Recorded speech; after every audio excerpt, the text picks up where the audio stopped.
Hello and welcome to Stampscapes Show and Tell. I have a set of Stampscapes wholesale sample sets, set of 18 color laser nature scenes. Okay, these are things that I used to send out probably in the mid 90s or so to wholesale customers, for display in the store. I didn't sell these or something like that, but anyways, like some visual references that they can set up next to their Stampscapes display. Hopefully they displayed all of the wood stamps kind of all together, and they can put these reference samples next to it. So I don't even know what's in here. This looks like I've opened it, but this is just a piece of Avery 4x4 labels, and I had this program called Avery Label Pro.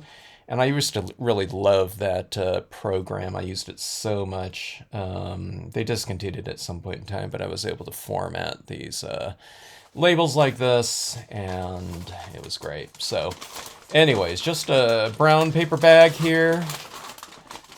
This is going back a long time. Okay, so did I say that they were laminated right here?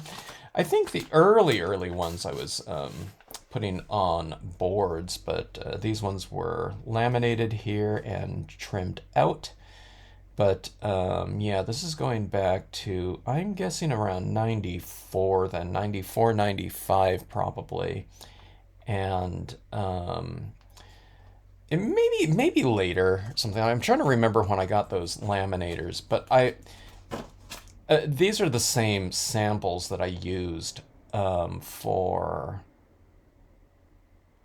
mounting, and then I think we mounted them the color laser print. It was on 11 by 17. Then we would trim them out, or I would spray mount it to a piece of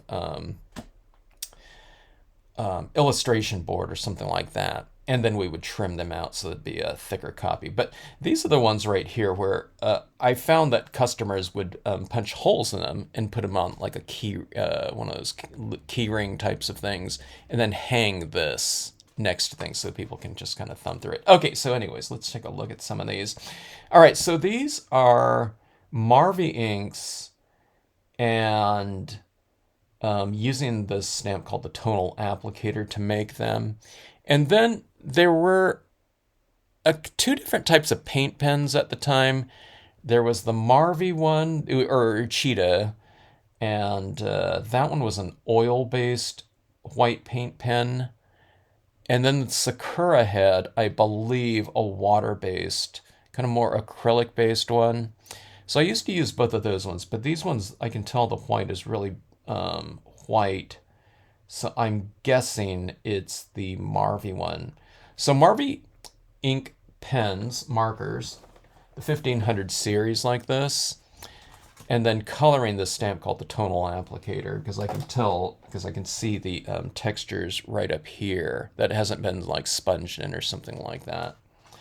Maybe on the rocks or something of that sort. But anyways, that was the media back then, and all done on glossy cardstock. But again, these aren't the originals. These are the color lasers here. So, and I'm looking around. This is my first set of designs that came out. So,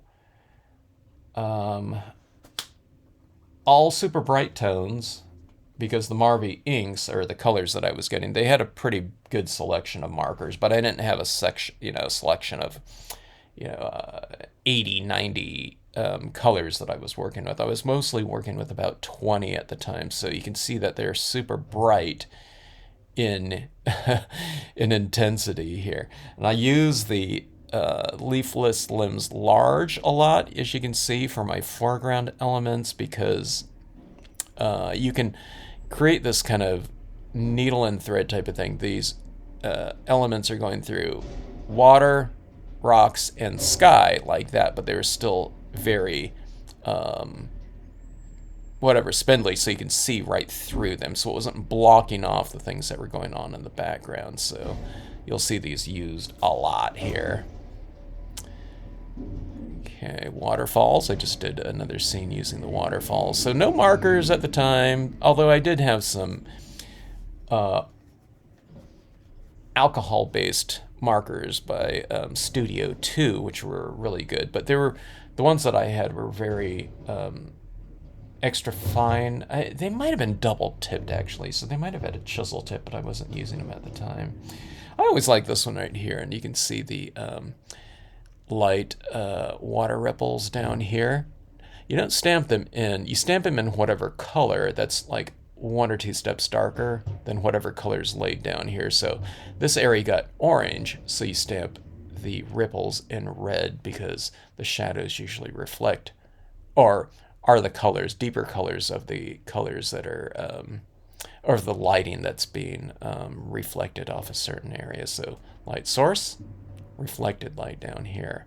You could do them in black, but it would just, it wouldn't look quite as natural. You can do the black like in the darker areas, but do kind of a lighter. So if I had ripples in here, which I wouldn't do because they're too big for, you know, I don't know, that would represent some like 20 feet, 30 feet away or something like that.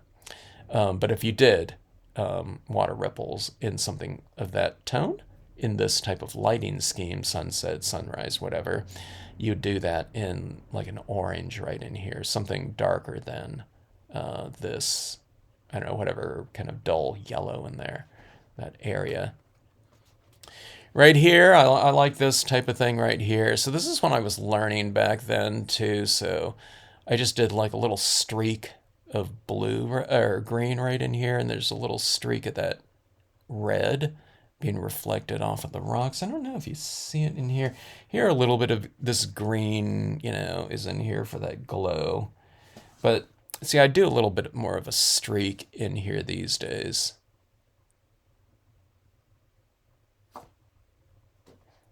More waterfalls right here with a little bit of that tone running down here. Always leave your kind of churning water or falling water nice and light. Don't color it like a medium blue or something like that. A lot of times people associate water. It's what they call local color. It's where you're coloring something that you think is the color of the object rather than what it really looks like, you know, in reality. Okay. So, you know, if you look over water or something like that, it's often reflecting what's up here. So you have this big waterfall like that. It's churning water. It's usually more white looking, unless it's at sunset or something like that. And then again, that whole area right there is reflecting down here. So you have it darker out here in the shadows and lighter in here. Okay. So a lot of times, like in the waterfall or down here too, they just color all this in uniformly blue. I mean, it's not wrong. It's, you know, it's kind of treating it more like a coloring book, but in scenes you want to do kind of more lighting types of things. So that means that you just, you know, you don't do as much coloring. You retain some of the light in there so that you're coloring and lighting at the same time. All right, real simple. It's like I don't know, kind of a showcase for leafless limbs, large in here. This is the an example of how to use the water stamp too. This was the water pattern, the larger version at the time, but you do lighter impressions of that water in the light areas and the darker ones in the medium one, and then maybe even black out on the perimeter if you're doing this kind of vignette style of lighting, which is happening with really all scenes. It's darker on the edges and lighter on the interior, usually in the middle. Sometimes it's a little bit. Okay, so this one's like this type of lighting scheme coming down here, but it's lighter, darker up here, darker up here. Look at all that white paint pen work in there. Pretty extreme. And this one here has this kind of, I think these days if I were to do it, I'd have this kind of lighting coming from, I would probably illuminate this side of the tree. Like all of the trees would be illuminated maybe on the left side, kind of giving it directional lighting with this kind of diagonal form of light. No leafless limbs large in this one with the tree trunk trio like that. But and these days too, this is, we only had white paint pens back then. Okay, if any kind of paint pen. There were the gold and the silver ones too, but there weren't any colors. But these days I would use like a tan, brown or light brown in this area, as opposed to just going in straight with the white. But that being said, we used what we could at the time. A lot of sparkly lighting right here. See all my dots at this time? There's a little bit of variation where there's a little bit of a cluster, but this is what we all do when we're doing the white paint pen at first.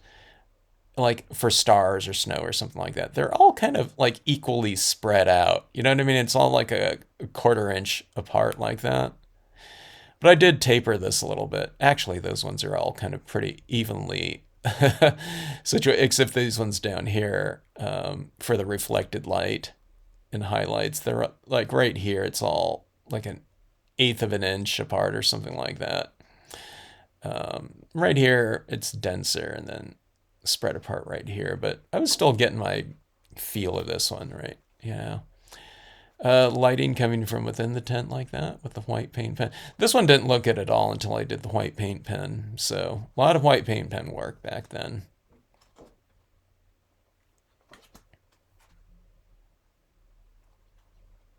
Uh, the first grouping of designs I did, I think it was. Um, I'm trying to think of how many stamps there were in that initial release.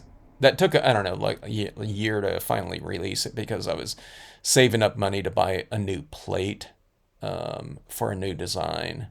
Because I didn't want to have a bunch of designs on one plate because they don't sell at the same rate. So you really, it's in your best interest to have like fewer designs per plate, and plates were always expensive back then. So, but the initial release was probably like 80. Yeah, I think it was 88 designs because Tree Trunk Trio is 088F. And I think 89. I'm trying to think of what design. No, Tall Rock was 100 or 0. No, that's 82. And it might have been 80, might have been 88 designs or something like that. See a little backpacker right in there, but my little shadows like this coming out with the white paint pen.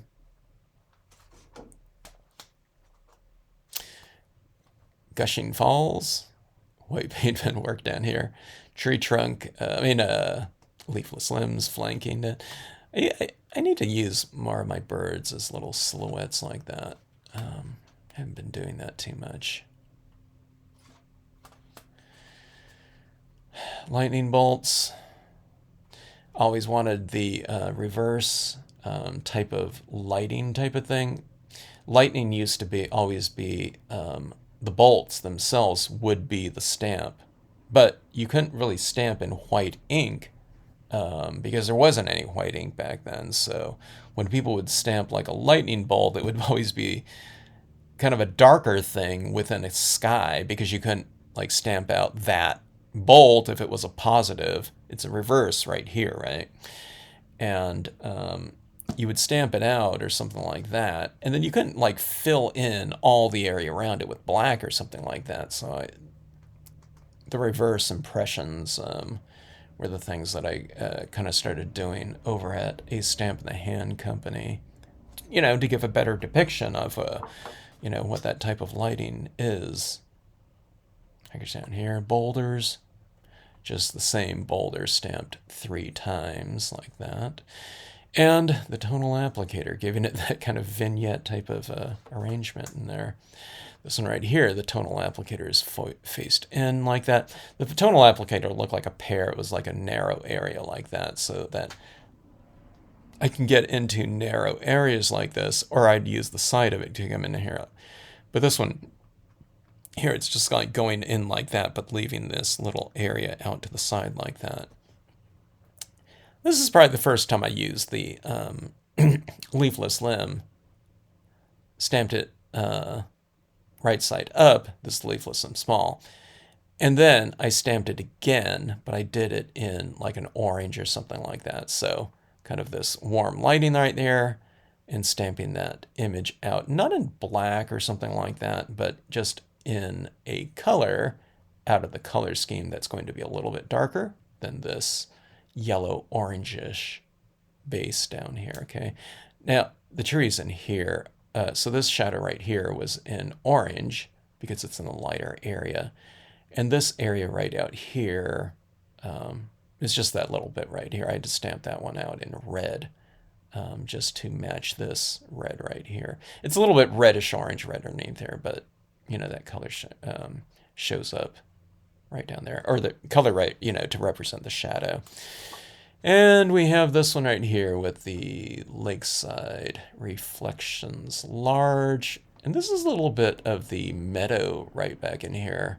You would think it'd be the lakeside cove or something like that, but I just used the meadow trees up there for that little tree row back in the distance. And then again, adding in these little streaks with the paper towel. So we've returned to the paper towel. I don't know, people hate using the paper towel. It's like not natural or something like that. But that's what we were using back in, you know, this time if we wanted to get certain types of looks or something like that. I mean, this could have been sponge too, you know, so you could use a sponge. But there weren't, you know, ink applicators or something like that. So you can say that, you know, something like a paper towel and doing the little streaky types of things throughout here.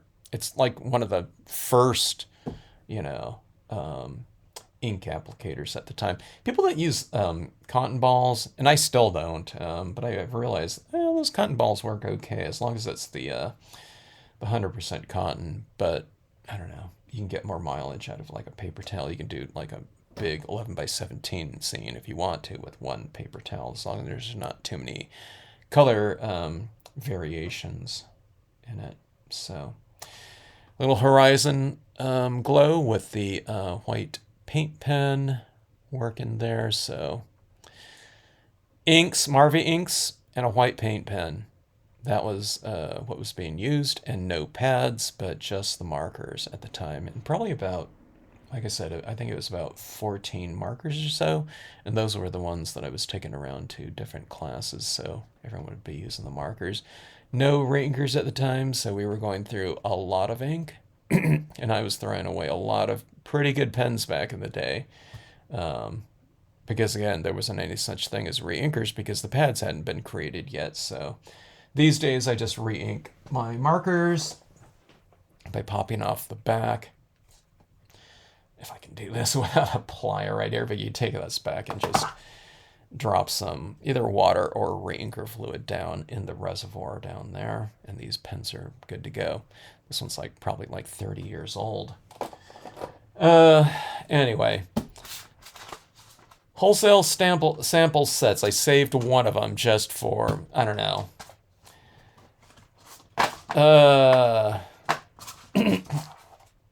a record of the past, Stampscapes history.